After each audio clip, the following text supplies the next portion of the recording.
Perkenalkan, nama saya Ramot Hasugian, CPNS Penyuluh Agama Ahli Pertama, Kementerian Agama Kabupaten Samosir. Baik, di video kali ini saya akan mencoba menjelaskan sebagai penyuluh agama Katolik ada 5 kelompok binaan yang saat ini saya tangani. Yang pertama itu di Lapas kelas 3 Pangururan dengan jumlah peserta 24 orang dan status kepemilikannya itu di bawah pemerintah. Kemudian yang kedua itu ada Polres Kabupaten Samosir di mana jumlah pesertanya 15 orang dengan status kepemilikan di bawah pemerintah. Kemudian yang ketiga ada Rumah Sakit Umum Pangururan, jumlah peserta 30 orang dengan status kepemilikan di bawah pemerintah. Kemudian yang keempat ada Klinik Santa Elizabeth, khususnya untuk lansia, jumlah pesertanya ada 20 orang. Kemudian status kepemilikannya itu swasta. Dan yang terakhir itu ada Orang Muda Katolik di Paroki Santo Mikael Pangururan dengan jumlah peserta 20 orang, status kepemilikan swasta. Nah, adapun sebagai identifikasi masalah, data, fakta relevan, dan dampak isu jika isu tersebut tidak diselesaikan. Yang pertama, untuk orang-orang tawanan di Lapas kelas 3 Pangururan, terdapat identifikasi masalah sebagai berikut. Rendahnya semangat hidup dan motivasi narapidana dalam menjalani masa hukuman yang disebabkan oleh tekanan psikologis dan stigma sosial, sehingga mengakibatkan minimnya program pembinaan yang dapat meningkatkan mental dan kemandirian narapidana sebagai bekal mereka untuk reintegrasi sosial setelah bebas. Nah, ini akan berdampak apabila kurangnya dukungan sosial dan interaksi positif, khususnya dari lingkungan keluarga, maka ada kekhawatiran akan menyebabkan keterpurukan atau memperburuk kondisi mental dari masing-masing narapidana. Kemudian untuk yang kedua, terkait tentang budaya kerja di Polres Kabupaten Samosir. Nah, terdapat beberapa masalah atau identifikasi masalah terkait tentang adanya tantangan dalam membangun budaya kerja.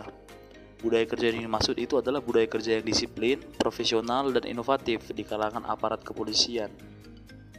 Selain itu juga masih terdapat sikap kurang optimal dalam kerjasama tim dan komunikasi antar personel yang dapat mempengaruhi kinerja dan pelayanan kepada masyarakat. Maka, perlu peningkatan motivasi kerja agar aparat dapat menjalankan tugas dengan penuh tanggung jawab dan integritas. Kemudian selanjutnya ada kelompok lanjut usia di Klinik Santa Elizabeth Pangururan. Nah, adapun identifikasi masalah yaitu terbatasnya akses dan perhatian terhadap layanan kesehatan yang holistik, baik fisik maupun psikologis untuk mendukung kualitas hidup lansia. Kemudian ada perasaan kesepian dan kurangnya aktivitas sosial yang dapat berdampak negatif pada kesehatan mental dan emosional lansia. Kemudian kurangnya edukasi dan pembinaan mengenai pola hidup sehat dan persiapan masa tua yang produktif. Kemudian yang keempat, di Rumah Sakit Umum Daerah Kabupaten Samosir terdapat identifikasi masalah rendahnya motivasi dan semangat sembuh di kalangan pasien yang dapat memperlambat proses pemulihan. Kemudian minimnya pendekatan psikososial dan dukungan emosional dalam pelayanan kesehatan, sehingga pasien merasa kurang diperhatikan secara menyeluruh. Dan tantangan dalam mengintegrasikan aspek spiritual dan psikologis dalam perawatan medis ini juga perlu untuk mendapat perhatian. Kemudian khusus untuk orang muda Katolik dalam penanaman moderasi beragama, maka di sini ditemukan beberapa identifikasi masalah, yaitu kurangnya pemahaman dan penghayatan nilai-nilai moderasi beragama di kalangan generasi muda Katolik yang berpotensi ini memicu sikap intoleran atau eksklusif. Memang saat ini belum terdapat suatu kesenjangan atau masalah yang serius terkait ini, tetapi ini akan menjadi suatu perhatian, meminta perhatian serius agar orang-orang muda dibekali sejak dini terkait tentang moderasi beragama.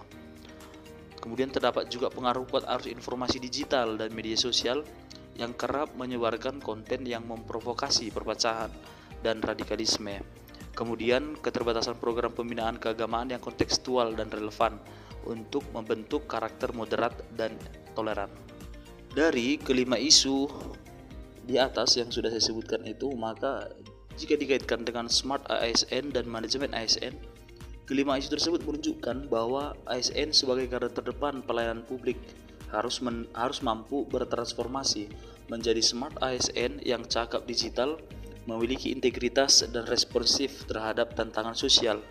Maka manajemen ASN yang baik harus fokus pada yang pertama itu rekrutmen berbasis kompetensi dan nilai, kemudian pelatihan dan pengembangan sumber daya manusia, penguatan budaya kerja, sistem insentif berbasis kinerja, dan transformasi digital dalam pelayanan.